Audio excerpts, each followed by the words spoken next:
watu wa Mungu, Pastor Godi hapa naongea. Leo ninapenda kuwapongeza jeshi la polisi.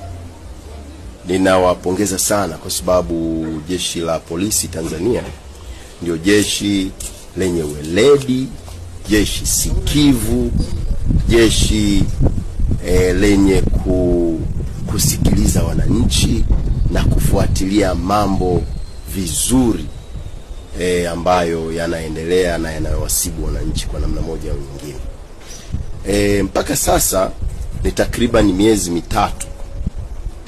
mitatu tangu mheshimiwa balozi alipotekwa, na sisi kama familia tunaendelea kuwa na uvumilivu na jeshi letu la polisi, kwa sababu tunaamini ni jeshi lenye weledi, ni jeshi sikivu, na kama mheshimiwa balozi alitekwa akiwa Tanzania, Dar es Salaam, Bahari Beach, Ununio, bila shaka jeshi la polisi litaweza kuendelea kutusaidia. Kama walivyosema, wanaendelea na uchunguzi, mwezi wa 3 wanaendelea na uchunguzi, na sisi kama familia tumeendelea kuwa na uvumilivu wa kusubiri taarifa yao rasmi kuhusiana na ndugu yetu mheshimiwa balozi.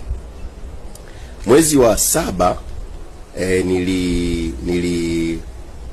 nilimpatia taarifa ya video pamoja na ya maelezo ZCO. Hapa ni nyumbani kwa dada yetu yule alitekwa mwezi wa 7. Tulimpatia taarifa ya watekaji. Mimi binafsi nilimpa ZCO video ile ambayo walikuwa wamevuruga huku ndani na kuharibu baadhi ya vyombo. Nikampatia ushahidi wote, na baadaye dada naye alimpatia ushahidi wote. ZCO alipokea na akakiri kufuatilia jambo hilo, na sisi bado tunasubiri taarifa kutoka kwa ZCO. Basi sisi kama familia, mimi kama pastor, niendelee kulishukuru jeshi la polisi kwa kazi yao nzuri na njema sana. Niwapongeze sana jeshi la polisi kwa kazi zenu, kwa sababu mnazifanya kwa ustadi wa hali ya juu sana. Nitaendelea kuwaletea